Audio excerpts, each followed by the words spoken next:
wilds of Toronto, Ontario to cook in the outdoors. This week I have with me Anissa Gamble as this week's guest chef. Although if you know her, you probably just call her Gamble. What's up, Chef Gamble? Hey, what's up? Thanks for having me, guys. So you are a little bit impressive. Let me just run through this list real quick.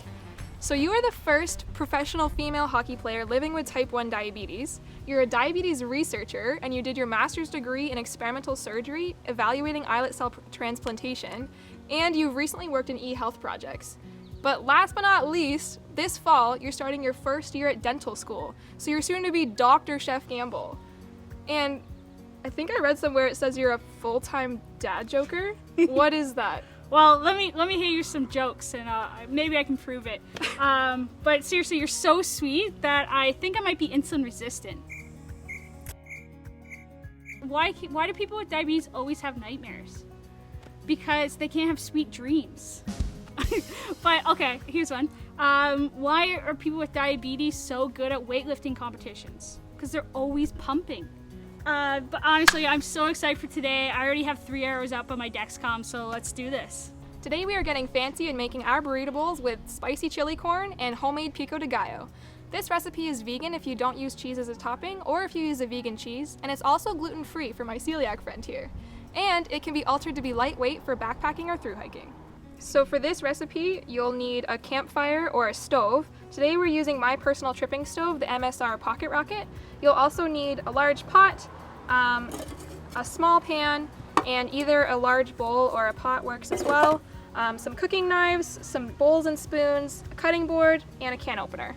And with that being said, we need about 2 cups of rice, a couple of tomatoes, we have 4, a half red onion, some shredded cheese, a jalapeno pepper, a lime, avocado, some cilantro, cut up lettuce, some corn, some black beans, chipotle hot sauce, olive oil, and some chili powder. If you're out in the backcountry and don't want to bring all these extra ingredients, or you just want to save time, you can use a store-bought salsa. But if you're glamping like us and want to make your own pico de gallo, you're gonna need about 4 tomatoes, half a red onion, jalapeno, and some lime. So first thing you're gonna have to do is turn the stove on. There we go. Sweet. It's lit. It's so lit. Woo, she's hot.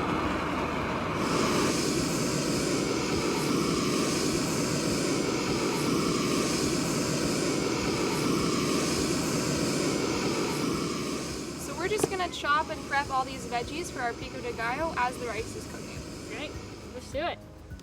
I'm gonna chop up some tomatoes here. I've got the red onion.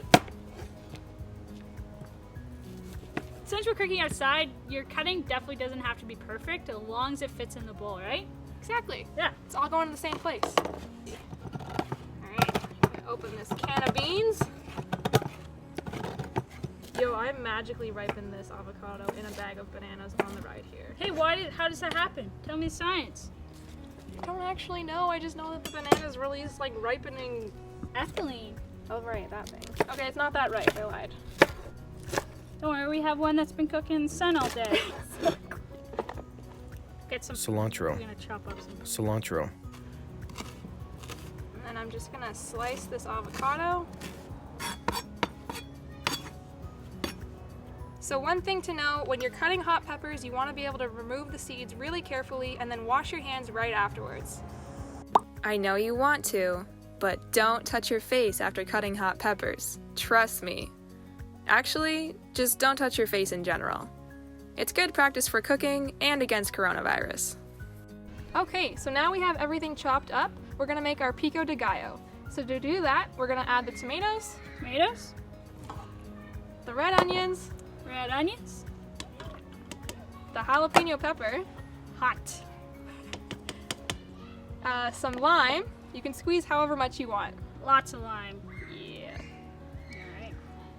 Okay. And then the last ingredient, you can add a little bit of salt. Yeah, add her up.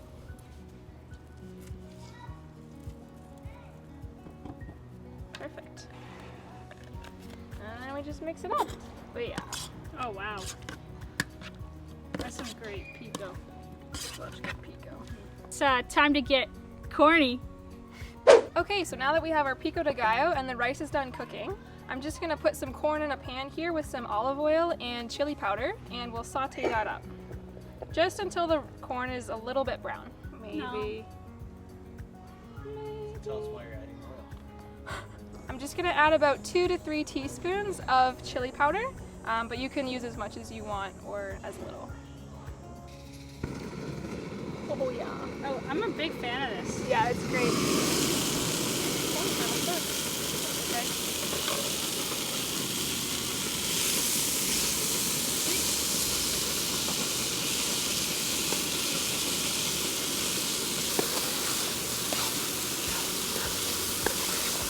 So burrito bowls are my favorite meal because basically it has everything I like.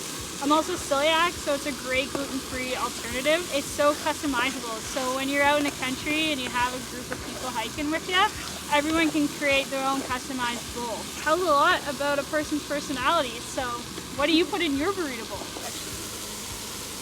That looks pretty good. The corn is just getting a little bit brown here, so I'm gonna shut it off. So Gamble, how long have you had diabetes and when were you diagnosed? Yeah, so I was diagnosed with type 1 diabetes when I was 8 years old. I had the classic signs and symptoms: constant urination, always thirsty, and weight loss.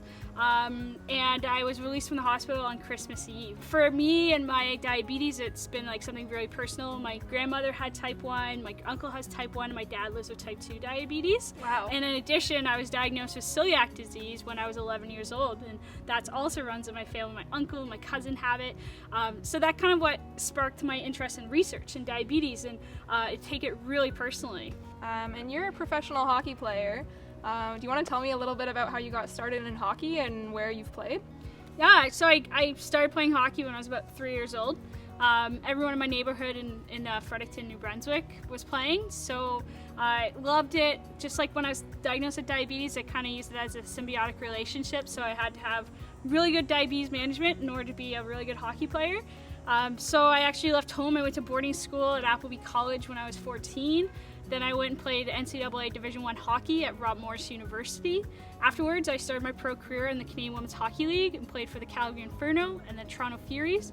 But sadly, our hockey league got folded. So now I play in the PWHPA in the hopes of creating a sustainable and viable league for future generations so females can continue playing hockey. So you've also done a lot of different research, especially in diabetes. You want to tell me about that? Yeah, I guess like my research kind of started when I was in my bachelor's. I looked at bacteria growth in hockey gear and how it impacted the immune system. Obviously I have type 1 diabetes, so I got really interested in diabetes research. I had the honor and privilege. I went and studied islet cell transplantation under Dr. Shapiro at the University of Alberta. And there I loved the community and the engagement. And I really wanted to get into clinical research. So that's kind of what I just kind of did. I looked at digital technology and implementation regarding diabetes. And then my next future research, I really want to look at oral health and whether or not there's a predictive manner or also to a management that we can see from a dentistry standpoint. Why did you want to become a dentist? Are you excited? Yeah, I'm really excited. We're going to start here next month. Yeah. But I love the community aspect of it. I love the dexterity challenge and creating your own team. And like I said, I really want to look at the oral aspect because I think it's an avenue that hasn't really been explored yet, or at least in depthly. And I really want to make a difference within the diabetes community. Yeah. So looking at the link between diabetes and oral health. Yeah, basically. So cool. Yeah. Awesome. And I have one more final question for you, Gamble. What's your best cooking joke? Oh, that's a hard one. Okay, ready? Yeah, I'm ready. Why are chefs always trying to win? What? The Hunger Games. So now that the corn is done cooking, we're just gonna portion the rice out into bowls and then we can add whatever toppings we want. But make it pretty. Hashtag for the gram. All right, I like lots of rice. Yeah, me that's too. my go-to. Me too. You got it? Yeah. Rice first. Always. Actually, I shouldn't even say what I'm doing. See what you do before. Oh, you're testing me? Yeah. Okay, all right. If you put tortilla chips in your burrito bowl, then you have a taco bowl. And if you take the taco bowl out of the bowl, then you've got a taco. Crazy, right? Chili corn. Oh, I wanted my soft one. So I'm adding just a little bit of cilantro. I don't love it, I don't hate it, I just like a little bit. Last step, if you like, you can add a little bit of chipotle hot sauce just to give it a little bit more kick. Little kick. Little kick. All right. Spice up your life. You go first. Oh wow. Yeah, you're putting it on there. Oh yeah. Yeah. Okay. Okay. Here, want me to do it? Oh, I got it. Are you sure? Yeah, I'm just need a little bit here. One drop. There we go. We're good. All right, so we have our final presentations here. The approximate carb count for each serving is 48 grams of net carbs. So I'm gonna bolus for that now, actually. Yeah, let's get our pumps out. All right. Shall we dig in? Yeah. Let's try it. dig Let's do in. this taste test. So excited. Oh, Here we go. A good bite.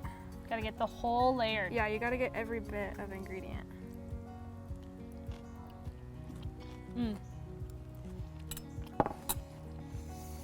So good. Okay, well, thank you so much for coming and hanging out and cooking with me today, Gamble. It was jokes. If you want to try this recipe for yourself, head to the Connected Motion website. It will be up on the Cooking in Motion blog. And if you're interested in checking out any of Gamble's research, we will also be posting a link to her own website. Awesome. Thank you so Sweet. much for having me, guys. It was so much fun. Yeah. Okay, we'll see you next time on Cooking in Motion. Cheers.